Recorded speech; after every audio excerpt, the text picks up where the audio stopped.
what people call conflicts of interest, Steve and I call experience and trusted relationships. In 1 month, the US dropped more than 5,000 bombs on Iran and billed the American taxpayer over $30 billion to do it.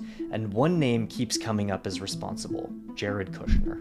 But to understand how, you need to know about two key relationships. The first goes back to when Kushner was a teenager. Buried in a 2017 New York Times article is a detail that's stayed under the radar. When Benjamin Netanyahu used to stay in the United States, he would stay at the Kushner family home in New Jersey. Most diplomats meet foreign leaders at negotiating tables.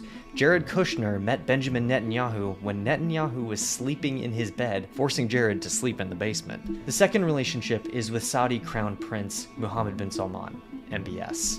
And to understand that one, you need to know what happened the moment Kushner left Trump's first White House. He started a private equity firm called Affinity Partners to capitalize on his Middle East connections, despite having no experience in asset management whatsoever. So he went to the Saudi State Public Investment Fund and asked for money. And so the Saudi government Kushner had spent 4 years protecting wired him $2 billion. Kushner took that $2 billion in Saudi money to become the largest shareholder in Phoenix Holdings, Israel's biggest insurance company. Israel and Saudi Arabia used to be historic rivals, and yet Kushner, leveraging those Netanyahu and MBS relationships, said he wanted to open a, quote, investment corridor between Saudi Arabia and Israel.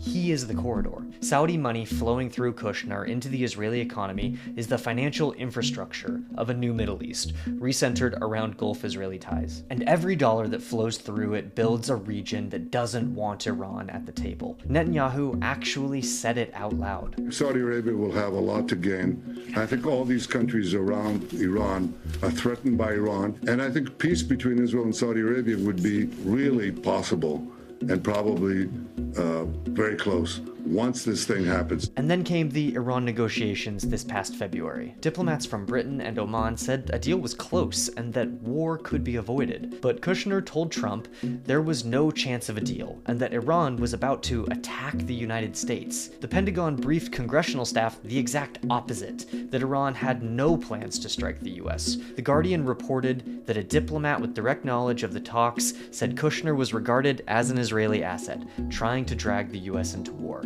An Israeli asset who had Netanyahu sleeping in his childhood bedroom. Kushner's ideology was there long before the money was. What the money did was align financial interests perfectly with ideology.